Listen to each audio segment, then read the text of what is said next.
नमस्कार साथियों, आज की प्रेस वार्ता में सभी पत्रकार बंधुओं का स्वागत है।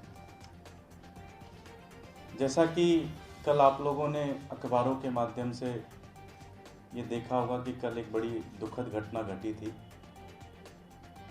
सदर बाज़ार विधानसभा के हिंदू बाड़ा राव एरिया में कल एक बिल्डिंग जो कि अवैध निर्माण चल रहा था वहाँ पे, वो बिल्डिंग वहाँ पे गिरने से वहाँ पे जो मौके पर एक एएसआई की मौत हो गई और एक सिपाही देबू सिंह जी की हालत बड़ी गंभीर बनी हुई है। ये मुद्दा हम लोगों ने कल आपको आपके माध्यम से इसके ऊपर प्रतिक्रिया भी दी थी कि ये जो बिल्डिंग गिरी है यह वार्ड 80 है सदर बाज़ार का, जो कि मेयर साहब जयप्रकाश जी का क्षेत्र है। वो जैसा कि आपको पता होगा कि भारतीय जनता पार्टी की MCD most corrupt department Bharatiya Janata party की, वो हर साल बिल्डिंग्स के ऊपर एक सर्वे करती है। सर्वे ये करती है कि ये बिल्डिंग ठीक है, ये बिल्डिंग ख़राब है, ये बिल्डिंग गिर सकती है, ये बिल्डिंग कैसी है, इसके ऊपर एक सर्वे वो करती है और वो सर्वे में अपनी एक रिपोर्ट प्रस्तुत करती है। इसी पिछले महीने की 15 जुलाई को नॉर्थ एमसीडी, जो कि जयप्रकाश जी के अंदर आता है, ये नॉर्थ एमसीडी जो कि मेयर हैं उसके, नॉर्थ एमसीडी ने एक रिपोर्ट सबमिट की और रिपोर्ट में ये कहा गया कि लगभग 8 लाख मकान हैं पूरे के पूरे, जिसमें सर्वे में आए नॉर्थ एमसीडी के, जिसमें 2 ही मकान हैं जो कि गिरने लायक हैं। 8 लाख मकानों में से सिर्फ 2 ही मकान ऐसे हैं जो गिर सकते हैं, बाकी कोई भी मकान गिर नहीं सकता। ऐसा नॉर्थ एमसीडी के जो मेयर हैं, भाजपा के जो मेयर हैं जयप्रकाश जी के एजेंसी का कहना है। जबकि कल उनके वार्ड में एक मकान गिरा है और आज सुबह सुबह उनके ही वार्ड में बडवाला चौक के ऊपर एक मकान फिर गिरा है। तो उनके वार्ड में ही कल में 2 मकानें गिर गई और उनकी एजेंसी की रिपोर्ट कहती है कि पूरी नॉर्थ दिल्ली के अंदर 8 लाख मकानों में से सिर्फ 2 लाख मकान ऐसे हैं जो गिर सकते हैं। तो फिर तो ये सर्वे गड़बड़ हुआ है, फिर तो इस सर्वे में पैसे खाए गए हैं। फिर तो इसका मतलब पूरी दिल्ली के अंदर जो एमसीडी घरों का सर्वे करती है, जो ये बताती है एमसीडी की ये घर ठीक है या सही है या ये स्थिति इनकी खराब है, ये पूरा का पूरा सर्वे फर्जी है। और नॉर्थ एमसीडी के अंदर जैसा कि मैंने बताया 8 लाख मकानों में से इनका रिपोर्ट सिर्फ कहता है कि 2 ही मकान गड़बड़ हैं। इसका मतलब ये पूरा का पूरा सर्वे फ्रॉड है, ये पूरा का पूरा सर्वे पैसे लेके बनाए गए हैं, ये पूरी की पूरी क्रिमिनल एक्टिविटी है। कल जैसे एक एएसआई जी की मौत हुई, देबू सिंह जी की हालत गंभीर है, उसी तरह से ना जाने दिल्ली के अंदर ऐसे कितने मकान हैं जो गिर सकते हैं, जिनके अंदर लोग रह रहे हैं और एमसीडी की रिपोर्ट कहती है कि वो बिल्डिंग ठीक है। ये बिल्कुल क्रिमिनल एक्टिविटी है, ये जानबूझकर साजिश है, ये पैसे लेकर भ्रष्टाचार में डूबी हुई बीजेपी की एक बहुत ही घिनौनी हरकत है। और आम आदमी पार्टी मांग करती है कि इसकी प्रॉपर जांच होनी चाहिए। जयप्रकाश जी और उनके एमसीडी के अंदर जितने भी अधिकारी इस सर्वे में लीन थे, उन सब के खिलाफ क्रिमिनल एक्टिविटी होनी चाहिए, क्रिमिनल केस फाइल होना चाहिए और उनको जेल में भेजना चाहिए। कल अगर कोई मकान गिरता है और उनकी डेथ होती है तो किसी एजेंसी को पता ही नहीं है कि कौन सा मकान गिरेगा, कौन सा मकान नहीं गिरेगा। मेयर साहब तो कहते हैं कि सारे मकान ठीक है, सिर्फ 2 खराब है। अब ऐसे तो हो नहीं सकता, सिर्फ 2 ही खराब है। तो ये बहुत बड़ी क्रिमिनल एक्टिविटी है। आम आदमी पार्टी मांग करती है कि नॉर्थ एमसीडी के अंदर जो भी इस सर्वे में जो भी अधिकारी रहे हैं, जो नेता रहे हैं, स्वयं मेयर भी इसमें इन्वॉल्व होंगे, क्योंकि मेयर के सामने ये सारी रिपोर्ट बनती है। इनके खिलाफ सख्त से सख्त कार्रवाई करना चाहिए। दूसरे इशू पे दिलीप भाई बात।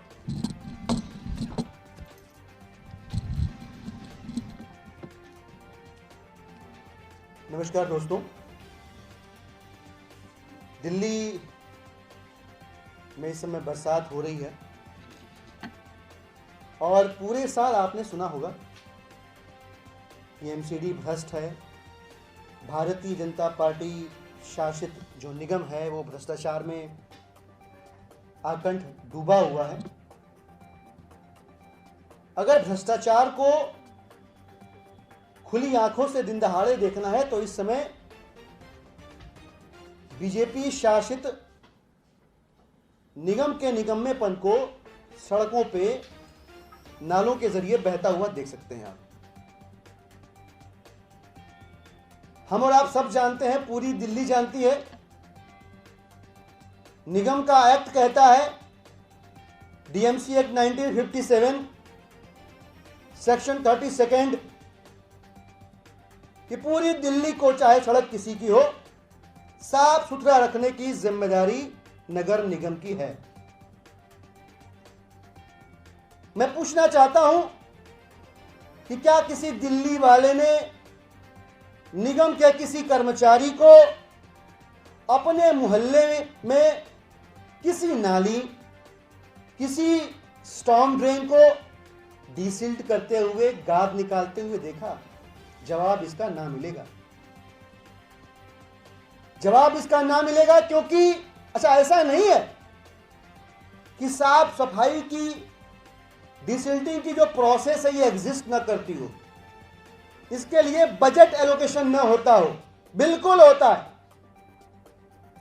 बिल्कुल होता है, लेकिन वो सारा का सारा बजट भारतीय जनता पार्टी के नेताओं की जेब गर्म करने में चला जाता है। लगभग सारे ड्रेन, सारी नालियां, लगभग 98% जो ड्रेन्स और नालियां हैं जिसे साफ करने की जिम्मेदारी भाजपा शासित निगम की है, इनको साफ करने का पैसा भी भारतीय जनता पार्टी के नेता खा जाते हैं, निगल जाते हैं और दिल्ली की जनता को ऐसी बारिश में सड़क पे परेशान होने के लिए छोड़ देते हैं। आम आदमी पार्टी की ओर से मैं इतना कहना चाहता हूं कि दिल्ली की जनता ने भाजपा के निकम्मेपन को बहुत बर्दाश्त कर लिया। एक ही काम था दिल्ली को साफ करने का, वो न करके भारतीय जनता पार्टी ने अपने निकम्मेपन को स्पष्ट और साबित और स्थापित कर दिया है। आगामी निगम के चुनाव में दिल्ली की जनता झाड़ू लगा के इस मोस्ट करप्ट डिपार्टमेंट हो चुकी एमसीडी के अंदर से भारतीय जनता पार्टी नाम का कचरा भी झाड़कर बाहर फेंक देगी। एक अभी ज्वाइनिंग भी है, इस बीच में अगर कोई प्रश्न है आप लोगों का। जी, अभी वहाँ पे हमारे एलओपी साहब विकास गोयल जी और स्टैंडिंग कमेटी के मेंबर अजय शर्मा जी वहीं पे कभी खड़े हैं और बताया जा रहा है कि 3 बच्चे, 3 जो लोग हैं उनकी हालत गंभीर है, वहाँ पे उनको घायल हुए हैं। और सबको पता है कि ये बलसवा लैंडस्लाइड जो है वो एमसीडी का काम है। आजकल गंभीर जी जो कि विदेशों में ज़्यादा रहते हैं, हिंदुस्तान में कम रहते हैं, वो वहाँ से ट्वीट करते हैं और कहते हैं कि 40 फीट हमने ख़त्म कर दिया है, 50 फीट हमने ख़त्म कर दिया है। मैं गंभीर जी से ये कहना चाहूँगा कि अपने भाजपा के नेताओं की जो कुकर्म है वो जाके वहाँ पे देखें, किस तरह से हाई कोर्ट के बार बार कहने के बाद भी वो साइट में अभी तक कोई कूड़ा, कोई मलबा नहीं हट रहा है, उसका कोई सिस्टम नहीं बन रहा है। और जो सारा का सारा पैसा दिल्ली की जनता टैक्स के रूप में एमसीडी को देती है, वो सारा का सारा पैसा इनके भ्रष्टाचार में जा रहा है। महेंद्र भाई जी, थैंक यू। तुम कुर्सियाँ लगा दो, इधर भी लगा देना चाहिए।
इलेक्टेड है सर जी, आ जाओ।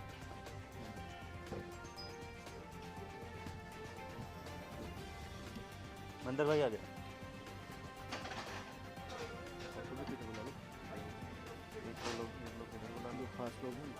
रमेश आप आ जाओ।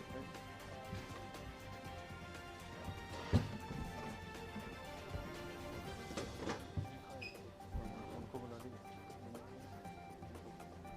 कैसे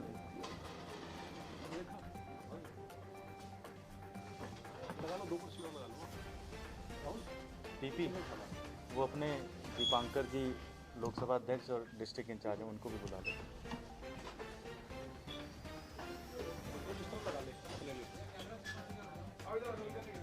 थोड़ा सा बस यहाँ मीडिया की साइड से हट जाएंगे।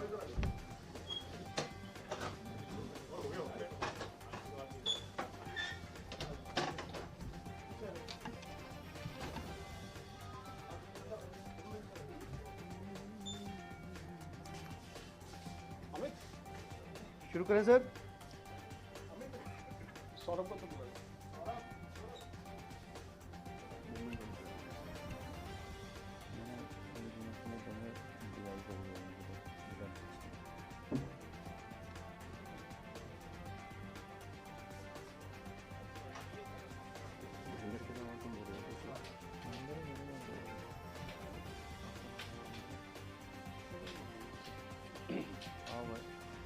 दीपांकर जी आ जाइए। रेखा जी बैठिए, दीपांकर जी बंद कर दीजिए।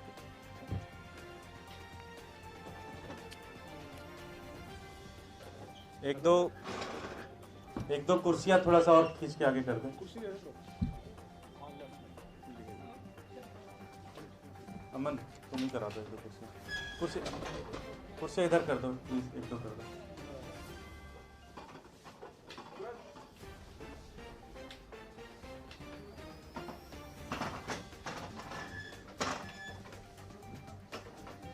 पीछे कुर्सियां होंगी, बस एक दो पास कर दीजिए प्लीज।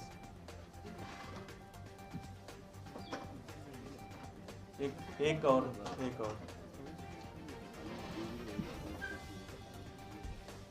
मैं दिलीप भाई से कहूंगा कि वो आगे करो। नमस्कार दोस्तों, आप सभी लोगों का हार्दिक स्वागत है। आज बहुत मुबारक मौके पर हम लोग यहाँ मौजूद हैं। दिन प्रतिदिन आप सबने देखा होगा, दिगर राजनीतिक संगठनों से जुड़ने का सिलसिला अमूमन चुनाव के पहले होता है, चुनाव के ठीक पहले होता है इनका। पर हम देख रहे हैं कि दिल्ली की सरकार का कामकाज, दिल्ली के यशस्वी माननीय मुख्यमंत्री श्री अरविंद केजरीवाल जी जिस तरीके से दिल्ली को संभाल कर आगे चल रहे हैं, उनका वो तरीका अलग अलग राजनीतिक संगठनों के लोगों को इतना अच्छा लग रहा है कि वो चुनावी समर की प्रतीक्षा किए बगैर संगठन से जुड़ रहे हैं। और इस क्रम में मुझे बड़ी खुशी है कि आज हमारे साथ आदरणीय महेंद्र चौधरी जी आम आदमी पार्टी परिवार में शामिल हो रहे हैं। महेंद्र जी 2020 के चुनाव में कांग्रेस पार्टी की तरफ से विधानसभा के कैंडिडेट रहे, प्रत्याशी रहे। दिल्ली में यूथ कांग्रेस के वाइस प्रेसिडेंट हैं। और मुझे लगता है कि इनके जुड़ने से, इनकी पूरी टीम के जुड़ने से आम आदमी पार्टी परिवार न सिर्फ बड़ा हो रहा है, बल्कि दक्षिणी दिल्ली नहीं, पूरी दिल्ली में ये कुनबा और पहले से ज्यादा मजबूत हो रहा है। मैं महेंद्र जी के साथ कुछ और महत्वपूर्ण नाम पढ़ना चाहूंगा जो आने वाले समय में आम आदमी पार्टी परिवार के मजबूत पिलर्स होंगे, खंबे होंगे। आज हमारे साथ जुड़ रही हैं आदरणीय रेखा महेंद्र चौधरी जी जो एक्स कैंडिडेट रही हैं एमसीडी की, मैं इनका स्वागत करता हूं। हमारे साथ यूथ कांग्रेस के स्टेट सेक्रेटरी श्री दीपक वोरा जी जुड़ रहे हैं, मैं उनका भी हार्दिक स्वागत और अभिनंदन करता हूं। हमारे साथ आज इस परिवार में इंडियन यूथ कांग्रेस के दिल्ली के स्टेट सेक्रेटरी मंजू मेसी जी जुड़ रहे हैं, उनका भी हार्दिक स्वागत है इस परिवार में। State general secretary youth Congress Javed ji का भी दिल खोलकर स्वागत है, अभिनंदन है। अमित अहलावत जी जो महरौली यूथ कांग्रेस के अध्यक्ष हैं, प्रेसिडेंट हैं, अमित जी का भी हार्दिक स्वागत करती है आम आदमी पार्टी। हमारे साथ सौरभ पवार जी जुड़ रहे हैं जो जिले के अंदर यूथ कांग्रेस में जनरल सेक्रेटरी हैं, सौरभ जी का भी हार्दिक स्वागत, अभिनंदन वंदन। लोकेश गुप्ता जी जो महरौली विधानसभा के अंदर जनरल सेक्रेटरी हैं, लोकेश जी का इस परिवार में, इस कुनबे में अभिनंदन है।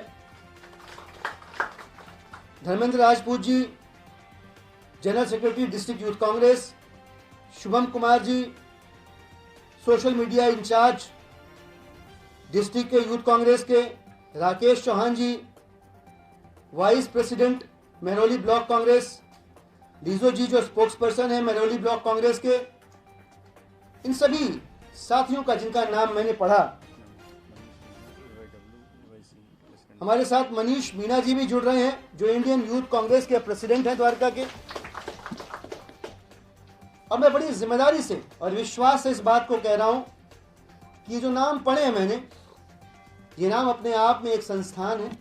इन नामों के साथ 10, 20, 50, 100 लोग जुड़े हुए हैं, तो इनका जुड़ने का मतलब एक परिवार में एक बहुत बड़े परिवार का शामिल होना है, एक बहुत बड़ी ताकत का आम आदमी पार्टी में जुड़ना है। इनके साथ आए हुए सभी युवा साथियों का हम दिल खोल के और बाहें फैलाकर आम आदमी पार्टी परिवार की ओर से हार्दिक स्वागत करते हैं, अभिनंदन करते हैं और उम्मीद करते हैं कि ये सभी लोग समर्पण भाव से, पूरी श्रद्धा से और 100% ईमानदारी के साथ इस परिवार को ताकत देंगे और जो आगामी लक्ष्य है हमारा, उस लक्ष्य को प्राप्त करने में तन मन धन से अपना सहयोग देंगे। मैं निवेदन करूंगा कि हमारे साथ आज आम आदमी पार्टी परिवार के इस मंच पर लोकसभा के अध्यक्ष मौजूद हैं, जिलाध्यक्ष मौजूद हैं, हमारे पूर्व दक्षिणी दिल्ली के नेता विपक्ष और यूथ विंग के हमारे प्रेसिडेंट रमेश मटियाला जी मौजूद हैं। हमारे साथ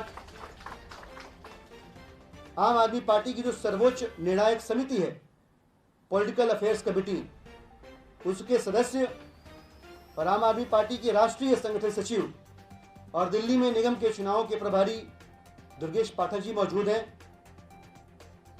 इससे पहले कि हम परिवार में जोड़ लेने की औपचारिकताओं को शुरू करें, मैं निवेदन करूंगा दुर्गेश जी से कि इस अवसर पर 2 शब्द दें। बहुत बहुत धन्यवाद दिलीप भाई।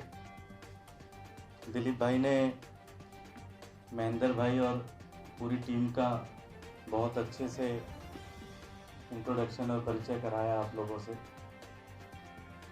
मेरी महेंद्र भाई से परिचय बहुत पुराना है। मैं कभी इनके वार्ड में ही रहा करता था, तो मैंने इनका नाम काफ़ी सुना था और मेरे लिए बड़ी खुशी की बात है कि महेंद्र भाई जैसे युवा, जो कि आम आदमी पार्टी एक युवाओं की एक पार्टी है, अगर आप इस मंच पे देखें तो मुझे नहीं लगता एवरेज 30-35 साल से ज़्यादा जाएगी। तो ऐसे में महेंद्र भाई युवा हैं, मजबूत हैं, काम करते हैं और इनकी पूरी टीम जो कि बरसों से सड़क पर संघर्ष कर रही है, ऐसी टीम आज आम आदमी पार्टी से जुड़ रही है। आम आदमी पार्टी जो कि सरकार में आने के बाद भी जमीन से जुड़ी हुई है, लोगों के सरोकार के मुद्दे उठा रही है। आप देख रहे होंगे कि हर दिन, चाहे वो सड़क पर हो, चाहे वो मीडिया के माध्यम से हो, चाहे सोशल मीडिया के माध्यम से हो, आम आदमी पार्टी एमसीडी के लिए संघर्ष कर रही है। और आने वाले चुनाव में जिस तरह से पूरी दिल्ली को भारतीय जनता पार्टी ने नदी बना दिया है, कूड़े का ढेर बना दिया है पूरी दिल्ली का।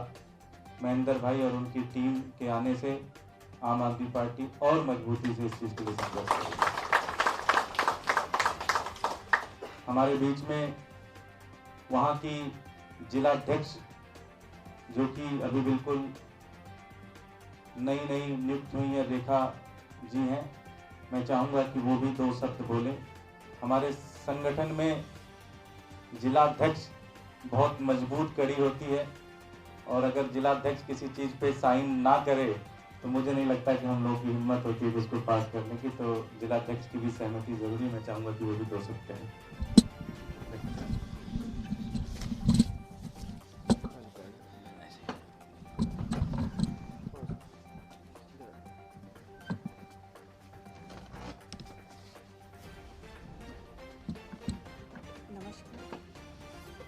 मैं महेंद्र सिंह से यही उम्मीद चाहूँगी, अगर हमने उन पर विश्वास दिखाया तो पार्टी के लिए एमसीडी चुनाव में हमारे साथ खड़े हों और पूरा हम लोगों को सहयोग दें। बिल्कुल पूरे विश्वास से कर सकते हैं का साथ दें और कोई ऐसा वो ना करें कि हमें फिर कल को ये ना कहना पड़े कि हमने गलत डिसीजन लिया। और स्वागत है उनका हमारी। देखिए, ये बड़ी अच्छी बात है कि हम अभी भी इसको पार्टी नहीं मानते, हम इसको परिवार ही मानते हैं, कुनबा ही मानते हैं। और हम आपस में एक दूसरे को जब जानते हैं तो कोई किसी को भाई कहता है, कोई किसी को दोस्त कहता है, कोई किसी को यार कहता है। हम पदों से, लेबल से, स्टिकर से किसी को संबोधित नहीं करते। एक बार फिर से महेंद्र जी का, इनकी पूरी टीम का स्वागत है। मैं आग्रह करूँगा कि महेंद्र भाई भी इस मौके पर अपने दिल की बात ज़रूर कहें। अगली है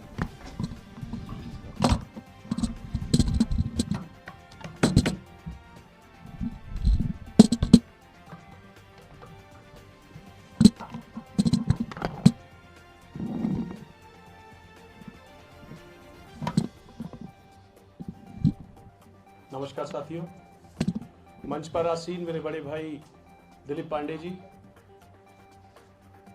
दिल के बहुत करीब, हमेशा जब भी जो भी काम बोला किसी गरीब का, पिछड़े का, हमेशा मेरा फ़ोन उठाया और उन कामों को किया। दुर्गेश भाई, मेरे संघर्ष के सभी साथी। दिलीप भाई, मैं आपको यकीन दिलाना चाहता हूँ, मैं यहाँ किसी इलेक्शन को ना तो लड़ने आया हूँ, मैं यहाँ आया हूँ एक ऐसी क्रांति से जुड़ने जो पूरे हिंदुस्तान में छाने वाली है। शुरुआत में जब कोई भी शुरुआत होती है तो उसमें कुछ कमियां होती हैं, कुछ गलतियां होती हैं, लेकिन धीरे धीरे चीज़ें सब ठीक होती हैं और एक नई दिशा की ओर जाती है। साथियों, मैं बताना चाहता हूं मैं यहाँ क्यों जुड़ा। 17 साल का संघर्ष जो मैंने कांग्रेस के साथ किया, इस पार्टी में आने का निर्णय क्यों लिया। निर्णय लेने का कारण, सबसे मुख्य कारण अरविंद केजरीवाल जी है। जो भी शासक होता है या जो राजा होता है, उसका मेन परिचय दिखता है, उसका मेन कार्यशैली दिखती है जब कोई आपदा आती है। और जिस तरीके से आपदा के दौरान केजरीवाल साहब ने उदाहरण पेश किया पूरे विश्व के अंदर, चाहे वो प्लाज्मा थेरेपी हो जिसका सबने कॉपी किया पूरे वर्ल्ड ने, चाहे कोई भी किसी भी प्रकार का, चाहे राशन देने का काम हो, आपदा में उन्होंने जो काम किया है वो सच में एक भगवान का आदमी, परमात्मा का आदमी ही कर सकता है। मैं अपने तन मन धन, ये तो सभी बोलते हैं, अपनी आत्मा से इस पार्टी के साथ आगे आपके कंधे से कंधा लगा के चलने का पूरा काम करूंगा। आपको ये वचन देता हूं, अपने साथियों के माध्यम से वचन देता हूं। धन्यवाद। बोलो जावेद भाई, ये ले लीजिए।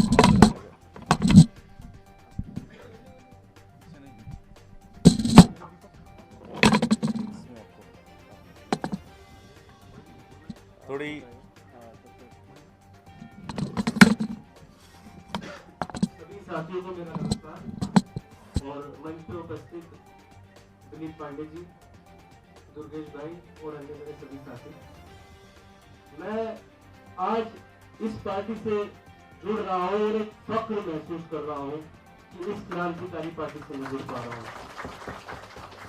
इस पार्टी ने हमेशा जन भाव देखा है, गरीबों को देखा है, पिछड़ों को देखा है कि किस तरह से उनके लिए सेवा भाव से और उन लोगों को जो है मुख्य धारा से जोड़ा जाए।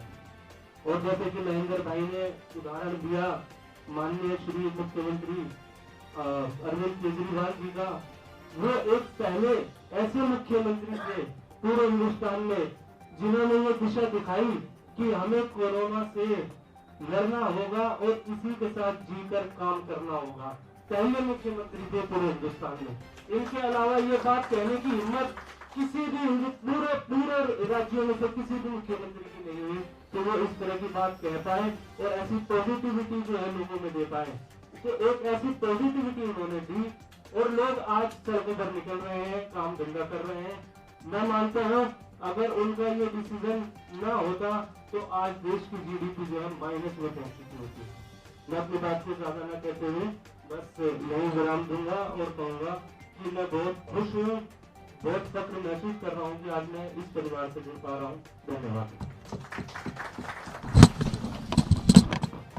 मैं दुर्गेश जी से आग्रह